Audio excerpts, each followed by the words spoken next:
অমর একুশে বইমেলা 2026 20 তারিখের পরিবর্তিতে 21 তারিখ শুরু হবে। এখন আগে কথাটা শুনেন, পরে মন্তব্য করেন। এবারে বইমেলা নাকি বাংলাদেশের নবনির্বাচিত প্রধানমন্ত্রী জনাব তারেক রহমান উদ্বোধন করবেন। বাংলাদেশে 300-র বেশি সৃজনশীল প্রকাশনা এবারে বইমেলায় অংশগ্রহণ করবেন। তারা সরকারের কাছে আগে অনুরোধ জানাইছে, বাংলা একাডেমির কাছে অনুরোধ জানাইছে, সংস্কৃতি বিষয়ক মন্ত্রণালয়ের কাছে অনুরোধ জানাইছে যে এবারে অন্তত বইমেলাটা করেন না, এবারে বইমেলাটা সুন্দর হবে না, পবিত্র মাহে রমজান মাসকে কেন্দ্র করে বইমেলা এটা জমজমাট হবে না। 350 প্লাস প্রকাশকের আকুতি মিনতি অনুরোধ বাতিল করে বাংলা একাডেমি তাদের সিদ্ধান্তে অনর, তারা এবারে বইমেলা শুরু করবে, এবারেই হবে। এই বইমেলা কতটুকু গ্রহণযোগ্যতা হবে সেটা বুঝতেছি না।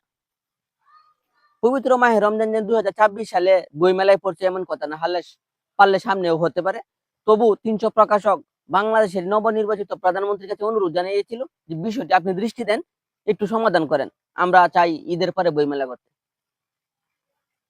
মাননীয় প্রধানমন্ত্রী সেই কথা রেসপেক্ট করে নাই, সেটার অনুরোধ জানায় না। তো বাংলাদেশের মাননীয় প্রধানমন্ত্রী জনাব তারেক রহমান উনি ইচ্ছা করলে প্রকাশনা মালিকদের সাথে একটা যৌথ সিদ্ধান্ত করে একটা সিদ্ধান্ত নিতে পারত। পবিত্র মাহে রমজানে বইমেলা শুরু হলে বিকাল বেলা মানুষ বইমেলা ঘুরবে, সন্ধ্যার সময় আজান পড়বে, ইফতারের সময় বাসায় চলে আসবে, ইফতার করার পর মানুষ ক্লান্তি বোধ করবে, তারাবি নামাজ পড়বে, পরবর্তীতে আর কেউ বইমেলা যাবে না। সুতরাং এই রমজান মাসে বইমেলাটা খুব জমজমাট হবে না আশা করা যায়। তো বাংলাদেশের মাননীয় প্রধানমন্ত্রী উনি ইচ্ছা করলে এই বিষয়টা সংশোধন করতে পারতো, কিন্তু উনি কোনো বার্তা দেয় নাই।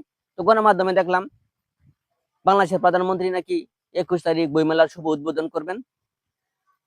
যেহেতু 350 প্লাস প্রকাশক অংশগ্রহণ করবে না, সেহেতু এই বইমেলা খুব একটা সুন্দর হবে না। আবার যদি যৌথভাবে সবাই অংশগ্রহণ করতো তাহলে সামান্য হলেও এই বইমেলা সুন্দর হইতো।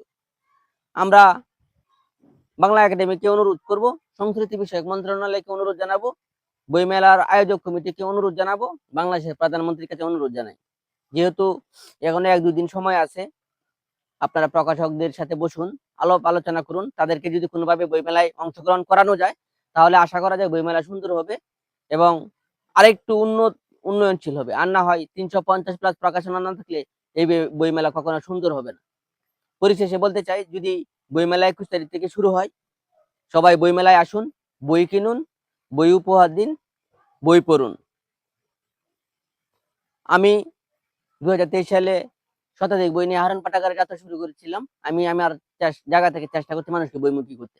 আপনারাও চেষ্টা করুন, মানুষ যাতে বই পড়ে, মানুষ যাতে বই পড়ায় আগ্রহী হয়। আজকের ভিডিও এই পর্যন্তই। সবাই ভালো থাকুন, সুস্থ থাকুন। আল্লাহ হাফেজ।